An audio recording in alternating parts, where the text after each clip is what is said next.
दोस्तों, आपको Sidhu Moosewala murder case तो याद ही होगा, जब हम सब के चहीते सिंगर सिद्धू मूसेवाला का दिन दहाड़े मर्डर किया गया। पर पंजाब में ये पहली बार नहीं हुआ।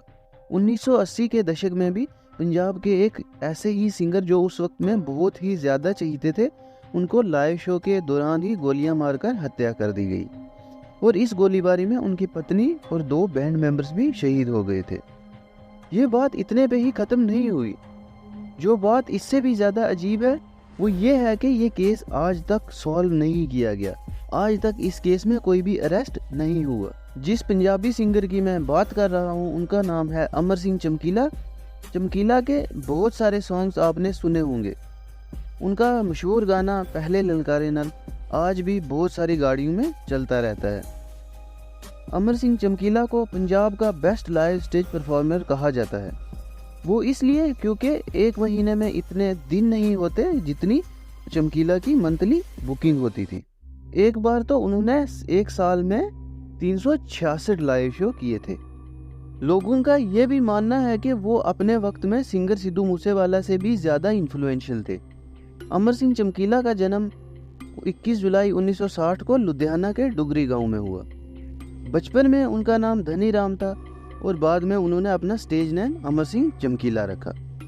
वो पहले इलेक्ट्रीशियन बनना चाहते थे, पर बहुत बार कोशिश करने के बावजूद भी जब उन्हें कामयाबी नहीं मिली और गरीब परिवार में पैदा होने की वजह से उन्हें अपने पेरेंट्स को भी सपोर्ट करना था, इसलिए उन्होंने लुधियाना की एक कपड़ा बनाने वाली फैक्ट्री में काम करना शुरू किया। इसी दौरान चमकीला का म्यूज़िक में भी इंटरेस्ट जागा और वो सॉन्ग्स लिखने लगे।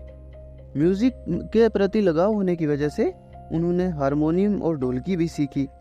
चमकीला ने यहाँ पर बहुत सारे सॉन्ग्स लिख लिए, पर अब उन्हें अपने गानों के लिए कोई सिंगर चाहिए था, क्योंकि अभी तक वो खुद नहीं गाते थे। इसलिए उन्होंने अपने एक दोस्त की मदद से उस वक्त के एक मशहूर सिंगर सुरिंदर शिंदा को अप्रोच किया। सुरिंदर शिंदा ने जब 18 साल के चमकीला की आवाज़ सुनी और उनके बोल पढ़े तो वो इतना ज़्यादा खुश हो गए कि उन्होंने अमर सिंह चमकीला को अपने क्रू में एज बैकग्राउंड सिंगर रख लिया। इसके बाद चमकीला ने शिंदा के लिए बहुत सारे गाने लिखे और उनके साथ बैकग्राउंड सिंगर की तरह भी काम किया।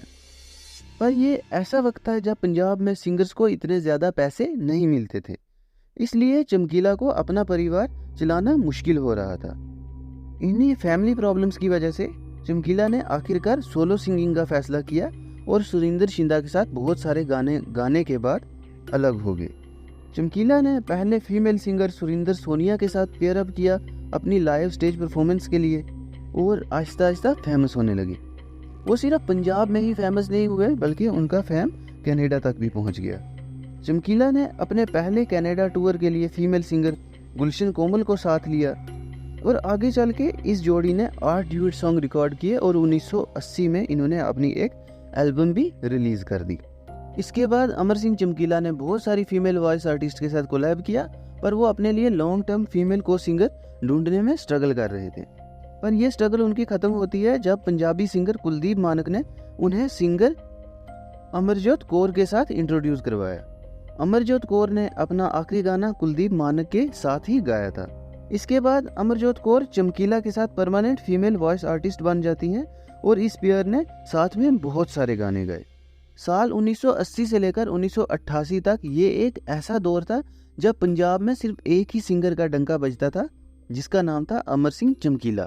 इसके बाद साल 1983 में अमर सिंह चमकीला और अमरजोत कौर ने शादी भी कर ली, जो कि एक लव मैरिज थी। इसके बाद इन दोनों ने इतने लाइव शोज किए कि एक बार साल में इन्होंने 366 लाइव शोज किए, जहां के साल में सिर्फ 365 दिन ही होते हैं। पर इस चमकते सितारे को एक दिन ग्रहण लग गया।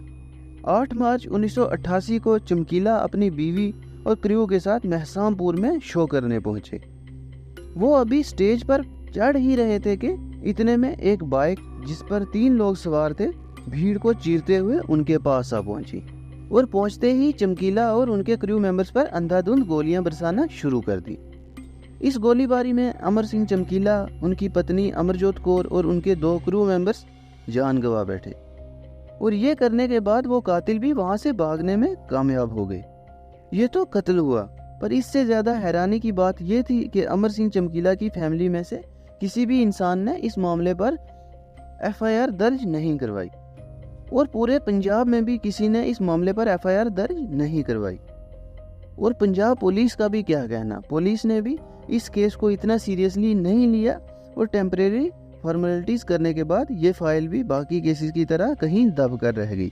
आज इस केस को 35 से ज़्यादा साल हो गए हैं, पर इस केस में आज तक कोई अरेस्ट नहीं हुआ और अब तो होने की उम्मीद भी नहीं। लोगों ने कयास लगाए कि किसने अमर सिंह चमकीला को कत्ल करवाया होगा। इसमें लोगों का कहना था कि हो सकता है पंजाबी सिंगर्स ने ही करवाया हो, क्योंकि अमर सिंह चमकीला का ऐसा दौर था कि इनके वक्त बाकी सब सिंगर लगभग बेरोजगार हो गए थे। किसी को लाइव शो परफॉर्मेंस के लिए बुलाया नहीं जाता था। हर कोई अमर सिंह चमकीला को ही अपने शो में चाहता था। और कई लोगों का ये भी कहना है कि उस वक्त पंजाब में मिलिटेंसी का दौर था और पुलिस के पास मिलिटेंसी के ऊपर फोकस करने के अलावा और कोई काम नहीं था, इसलिए पुलिस ने इस केस को रफा दफा कर दिया। और कई लोगों का मानना था कि क्या पता अमर सिंह चमकीला को भी किसी टेररिस्ट ने ही मरवाया हो। इसलिए इतना बड़ा केस होने के बावजूद भी आज ये एक मर्डर मिस्ट्री बनकर रह गया है और किसी को भी पता नहीं कि अमर सिंह चमकीला का कत्ल किसने किया। खैर, आपको क्या लगता है कि चमकीला को किसने मरवाया होगा?